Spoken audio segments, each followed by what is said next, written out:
Welcome to our channel. Today we're going to guide you through the steps to sign in to PayPal using Face ID. It's a convenient feature that adds an extra layer of security to your account. First, make sure you have the PayPal app installed on your mobile device.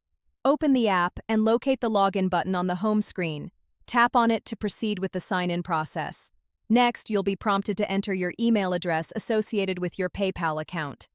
After entering your email, tap on the Next button. If you have already set up Face ID on your device, you'll see the Face ID option on the screen. Simply tap on it to enable Face ID for logging in. If you haven't set up Face ID yet, make sure to do so in your device settings before proceeding. Now, the app will ask you to position your face within the frame on the screen for Face ID recognition. Make sure your face is well lit and clearly visible to the camera. Once Face ID recognizes your face, you'll be securely logged into your PayPal account without needing to enter your password. And that's it. You've successfully signed into PayPal using Face ID. It's a quick and secure way to access your account with just a glance. Remember to always keep your device secured and enable additional security features like Face ID for added protection. Don't forget to like this video and subscribe to our channel.